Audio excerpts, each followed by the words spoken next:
In this video, we'll prepare a Week 15 cash and GPP lineup on the main slate for FanDuel, and it's coming up next.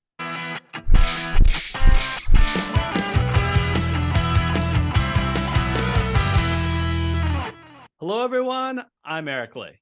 And I'm Michael Wiley, and we're the Fantasy Football Consultants. Eric, before we get started, I got to give you a huge shout out. You demolished us in this FanDuel contest by more than 50 points. I came in second place. I thought I had a pretty good lineup, and you scored 201.9 points, which in many contests would have won a nice big prize. Eric, tell me what happened. I used the stack that we talked about on the show, using a cheap quarterback in Jared Goff in a dome and running that back with a couple of key weapons. But I think the key was the late pivot I made with Cortland Sutton out to get Jerry Jeudy in a comeback mode against Kansas City. And Evan Ingram, boy, did he come through for me this week. So everybody contributed, which made for a winning lineup. I just want to remind you, if you guys are saying, what are you talking about? What's this contest that you're in? This is something we do for the people who commented the most in the first 10 weeks. So we want to remind you to do these three things. One is please use the comment section to put your takes on who you think is going to do well and who you think is going to do poorly in the comment section from the main slate. The second thing is please subscribe to our channel. We did look at our latest metrics in the last 28 days. Believe it or not, 58% of you who have been watching are not subscribed. So if you fall in that bucket, please do us a favor and subscribe. And guess what? We will thank you by the fact that we will have Subscriber Appreciation Week later in the season, probably during the playoffs, where we'll do more contests that are free to enter to win real money as long as you are a subscriber. And then finally, just make it a habit of smashing that like button. One of the metrics and goals that we have is 10% of reviews should result in smashing the like button. We're way below that. If you want to support us, please do those three things. It'll help YouTube recommend our videos to more audiences. All right, enough of all that. Let's start talking about Week 15 on FanDuel.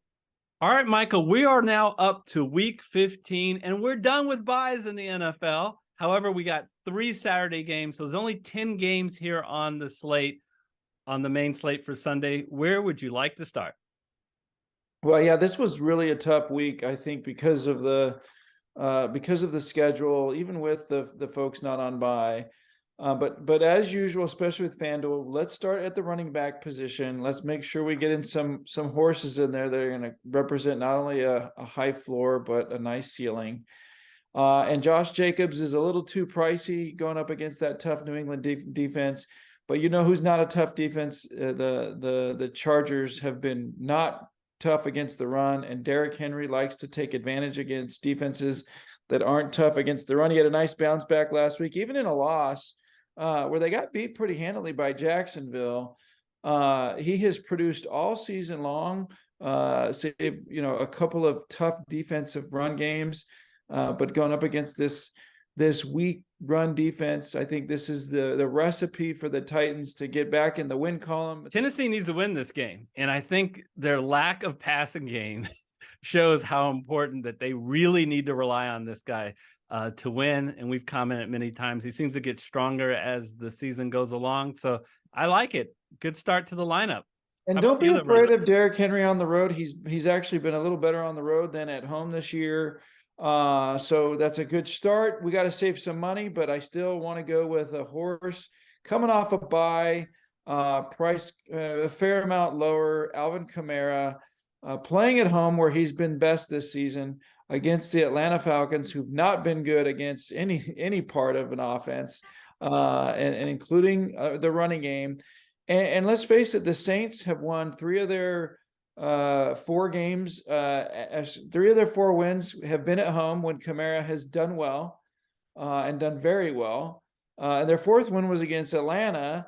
Coming off the bye, I think New Orleans actually has a chance to make the playoffs because that NFC South is so bad. and Alvin Kamara has got to be a big part of that. They have not done well when he hasn't been a part of their offense. It's good that he's got fresh legs. I think this is gonna look like a bargain at the end of this week. What do you think, Eric? No, I like it because of the matchup which you described, and I also like it because Mark Ingram's out, so he's gonna be their bell cow in this game. So let's dial it up. All right, so Eric, you got to save us some money at the receiver spot. Yeah, thank you. All right, so I will save money, which means sorry, Jamar Chase and Devontae Adams can't have you on this team. But I'm going to give you a guy who gets almost as much activity as those guys at much less of a price, at $7,000. How about Chris Godwin? This guy, over the last 8 games, has averaged 11 targets, Michael. The one thing that is consistent is that Tom Brady trusts this guy. He looks in his direction all the time. And yes, I know you go, well, last week wasn't all that great. Well, you know what? He was facing the San Francisco 49ers, who were probably the toughest defense in all the NFL right now. They are the toughest defense against wide receivers. And this week is going to seem like a picnic compared to San Francisco. They face the Cincinnati Bengals, 20th ranked pass defense. I know the over under this game isn't that high. It's only like 44 or 45. But I actually think this could potentially be a high scoring game. So I like Godwin here at only $7,000. Yeah, Tampa Bay's got to figure something out to not only make the playoffs, but to have a run. Yeah, they're looking kind of old. That's the comment that we've heard from some of the. I think that was Rex Ryan who said that. But Godwin has looked fresh. I think he's been, part of the offense that's looked actually okay. And I think that Tampa Bay is going to try and get a few things right. Brady still has a few tricks up his sleeve, and he needs Godwin to be a big part of that. So let's pair him with, I'm going back to the Saints game again, going back with the guy who's coming off a break.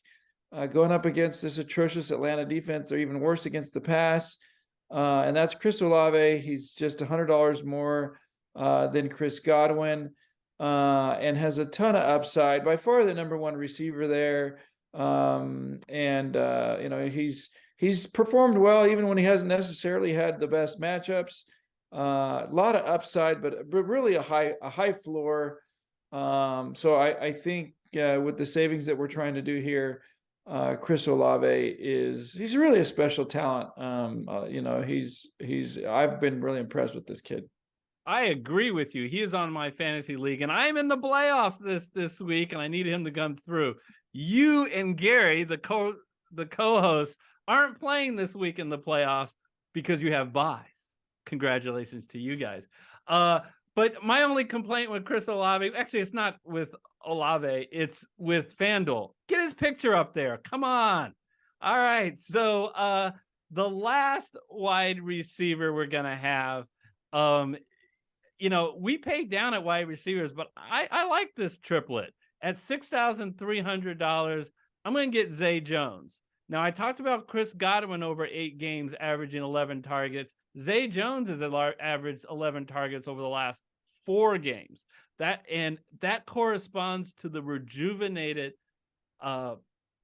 Jacksonville Jaguars passing offense. They are really putting a lot of points and a lot of yardage on the board. Now, look, I know that they face the Dallas Cowboys, who are a very tough pass defense, but at $6,300, and given what I have confidence that the Cowboys are going to put points on the board against Jacksonville, it's going to force Jacksonville to have to throw the ball, Michael. Yeah, no, and he's really been a big part of their recent, improvement. You were seeing Trevor Lawrence kind of grow up before our eyes. What a nice win that they had this last week. Zay Jones is a talent, so I like the pick, like the price. Eric, now let's talk about that tight end spot, because I think what you have in mind is going to affect the rest of the lineup. So what are you thinking? All right. So let's be clear. By far the best tight end on the main slate is Travis Kelce. But what's shocking about it is it's not just the average Travis Kelce. He's got a dream matchup. He's favored by 14 points in a dome at Houston, 32 implied total, okay, against a very bad Houston defense. So what you would expect with that situation is that Kelce is $3,000 more than all the other tight ends. No, he's not. He's only 1,500 more than Dalton Schultz. 2,200 over Freiermuth and 2,400 over Greg Dulcich. I just think that you put yourself way ahead of everybody else by getting Travis Kelce in your lineup, and you don't have to break the bank. Why? Why do you not have to break the bank? Because Kelce has been hit his bottom floor in the last 2 games. Now, I want to show you guys my worried face. I'm not worried. It's Travis Kelce. I have no problem that he absolutely can snap right back out of this and give you a great game, and he has the matchup in order to do it, Michael. Yeah, and I think, Denver defense really frustrated Pat Mahomes, even though they were up big early, and frustrated Travis Kelce. And Houston is just what the doctor ordered to get this offense back where it needs to be going into the playoffs. Number 1 offense in the league, and Travis Kelce has been really the biggest part of that and the most consistent part of that. So, we want to make sure we kick some butt at the tight end position, and I think you're doing that here. But now we got to save some real dollars. And so I'm going to let you do that a little bit at the quarterback position, and then I'll try and round it out at the flex spot. Yeah. So look, we like Pat Mahomes, but at least the running backs that we have, and we like Jalen Hurts, by the way, but the running backs that we have, it was either Travis Kelce or the quarterbacks. And we think Travis Kelce on FanDuel is the better bargain. So we have to go down. And I cannot believe, Michael, look, there are 10 games on the slate, okay? And I know that Tom Brady is getting older, and he has struggled at times this year. I know that. But you're going to tell me that there are 13 other quarterbacks, including Russell Wilson, Ryan Tannehill, are better than Tom Brady? No way. Tom Brady is at home. He has his full complement of weapons. Mike Evans is healthy. Chris Godwin is healthy. Leonard Fournette out of the backfield is healthy. Julio Jones is healthy. Tampa Bay needs to win this game. They faced the Cincinnati Bengals, who just bottled up Nick Chubb, held him down on the rushing yards. Their rush defense is really good, Cincinnati. I think that the Tampa Bay is going to have to throw, both because it's easier and because I think Cincinnati will put some points on the board. So I really like Tom Brady here at only $6,800. Can you explain to me why he's so cheap? Yeah, no, obviously coming off that Niners pathetic performance, and he's just not been as sharp as he's been in the past.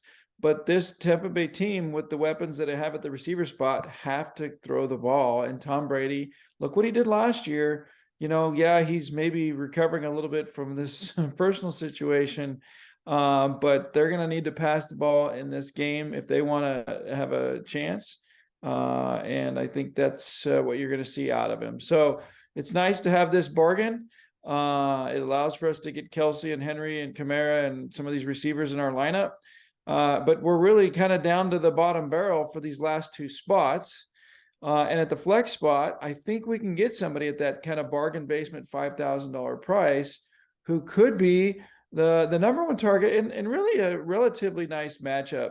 And it's because, and we're going with Kendrick Bourne, it's because it looks like Devontae Parker is coming back. It was knocked out of this last game Monday night because of a concussion. The protocol will probably not allow him to play this week. And Jacoby Myers, who was coming off a rough concussion the week before, may not actually play as well. And even still, Jones has a nice rapport with Kendrick Bourne. You saw that in the Monday night game when they were able to take care of business against an Arizona defense that has been, relatively tough. I know Mac Jones isn't necessarily a dream quarterback, but the Raiders are a dream matchup. They have been so bad all year long. I've been watching it from the front row. Everybody saw on Thursday night Baker Mayfield come in without a practice and beat up on this Raider team. Really pretty pathetic. And I think bodes well for the Patriots, who are going to try and make the playoffs, need to beat the Raiders to do that. And they're only going to be able to do that if Kendrick Bourne can get involved. We got to save the money. Let's get him in there. So what if Bourne is not the guy because Parker or Myers actually plays and surprises us? Obviously, watch the news. I'd like you to pay attention to that Houston lineup. Let's start at running back. Dameon Pierce is almost surely not going to play, is the latest news. So look how cheap his replacement is. So you're going to either go with, gosh, can you help me with the pronunciation? I've always butchered this. Yeah. Wiley. Okay, there you go. You said it quickly. So, and Burkhead, right? See if you can watch the news. If you can figure out who is going to likely be the guy, then you can potentially do this pivot because both of these guys are within our price range. I personally am leaning to Rex Burkhead or whoever will be the passing back, because I expect Houston to get way behind Kansas City in this game. And if that is the case, you want the guy who is going to be in the game for catch-up mode. So something to watch out for. Let's go to defense. We've got three options: Houston, the Chicago Bears, and the Atlanta Falcons. And I think, Michael, by elimination, because we don't want to face the Kansas City and Philadelphia offense, we're going to go with the Atlanta Falcons. They're still in the playoff hunt, surprising enough. So they really need to win this game against the New Orleans Saints. Now, look, we like New Orleans, right? We got two guys in our lineup from New Orleans. But we're using this as a punt defense and almost a little bit as a hedge. So any other comments that you would say about the Atlanta Falcons? No, I think it's basically we're going to, against the worst offense of choice here. You want to face Hurts, Mahomes, or Andy Dalton. And we choose Andy Dalton. That's our cash lineup. Let's take a look at our GPP lineup. All right, here's our GPP lineup, and we always start GPP with a stack so we can get a high ceiling. And we're going to attack the highest scoring game on the main slate. That is Kansas City and Houston, according to the over-unders. So we're going to take it from Patrick Mahomes to Travis Kelce, who we already have raved about, both of those guys. And if you want more, we can give you more. We'll run it back with Chris Moore. Now, let's be clear about this. We see Chris Moore as the guy to benefit from the fact that Brandon Cooks and Nico Collins will be out. The key here is that Brandon Cooks must be out. If you go, well, wait a minute, Eric, what if Nico Collins comes back? No worries. You can just pivot to Nico Collins, who's actually cheaper at $5,900 than Chris Moore. It has another Moore and Elijah Moore, which I want to briefly talk about. We see him with a nice ceiling with Mike White as the quarterback. He should be playing in this game is the latest information that we have. They're not in Detroit. We would love if it was in the Dome in Detroit, but it is against Detroit, which we like. And I looked at the weather. It should be good playing conditions, dry weather, a little on the cold side, but nothing that the Jets aren't used to. And this lineup features 3 running backs that we see all as bell cows for the team. We already talked about Alvin Kamara and David Montgomery and Najee Harris. If those teams, individual teams, can do well, Montgomery and Harris, who face below average rush defenses, they can certainly have a ceiling game. And then kind of a punt defense, but one that doesn't go up against any of our players. We don't have any Tennessee Titans. The LA Chargers, who are at home. If the Chargers can get up in this game, great news for their defense. Forces Tennessee to throw the ball, something they're not very good at, could lead to some mistakes. What do you think, Michael? We didn't touch on Mike Evans there. Mike Evans, we already talked about Tom Brady. Mike Evans is kind of the upside guy. He's only $100 cheaper than Godwin, who we talked about in our cash game. But he's got more upside, and we know he's kind of the touchdown maker there. And so we got to make sure we mention him. I think it's absolutely right that we're attacking that Houston-Kansas City game. That's where our upside is going to come from. But I think Najee Harris presents some upside going up against the Carolina defense that's been, suspect. So I like it, Eric. Let's put it to work and let's go for it. Check out this video on the screen where I broke down the main slate for DraftKings with a cash lineup, and another video that we hope you'll enjoy. Until next time, take care, everybody.